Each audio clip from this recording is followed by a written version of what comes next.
A handmade bomb detonated by remote control is believed to have been used in an attack on a Turkish military convoy in the mainly Kurdish southeast. The armed forces say 6 members of the security forces were killed and 1 seriously injured. One vehicle in particular appears to have borne the brunt of the blast. This morning's attack, the day after the Ankara bombing, brought no immediate claim of responsibility, but it's said to bear the hallmarks of the outlawed PKK, which is fighting an insurgency in the region. The convoy was apparently searching for mines as it headed from the region's largest city, Diyarbakir, to the district of Lice. Recently, operations have concentrated on the area around Cizre, near the Syrian border. The army says hundreds of Kurdish militants have been killed since a curfew was imposed in December. The Kurdish opposition claims nearly 130 civilians have died. Thousands of people have fled since a ceasefire between the Turkish authorities and the PKK collapsed last July.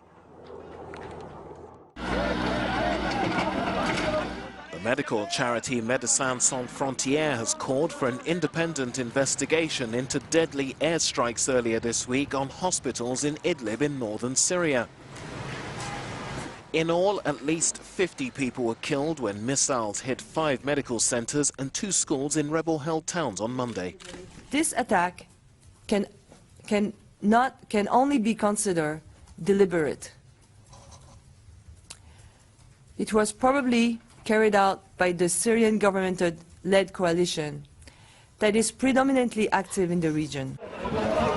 In a report published on Thursday, MSF claims there are regular attacks on medical facilities in Syria. Since January 2015, it estimates there have been around 100 airstrikes against hospitals it supports. Meanwhile, the UN has announced plans to make its first airdrops of aid in Syria to Deir el-Zor, a town of 200,000 people besieged by Islamic State militants.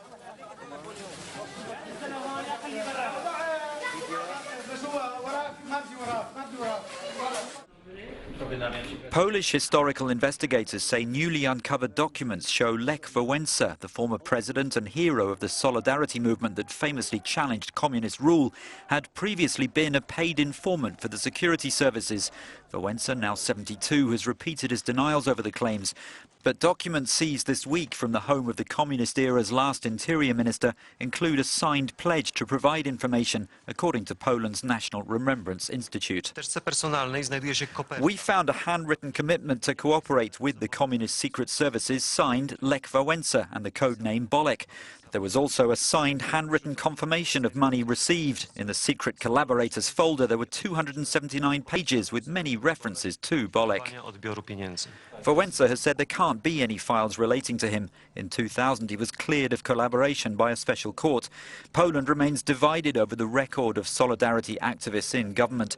The Remembrance Institute says an expert has authenticated the documents, which the ex-minister's widow reportedly tried to sell. But historians have cast doubt over collaboration claims generally, arguing many forgeries were created to smear activists.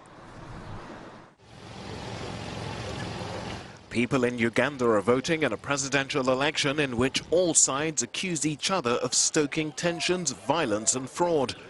The incumbent, Yoweri Museveni, who's been in power for 3 decades, is seeking a 4th term in office.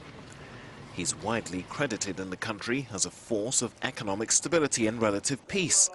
But his opponents have been using their campaigns to call for change and fresh leadership. Museveni's longtime rival, opposition candidate Kizza Besigye, has pledged to boost employment and tackle corruption. He's also warned of violent protests, saying he doesn't expect Museveni to leave quietly. The other leading candidate is former Prime Minister Amama Mbabazi, who until recently was a close ally of Museveni. He's been trying to appeal to the youth vote. Given the size and enthusiasm of crowds at opposition rallies, the election is expected to be the closest contest in decades.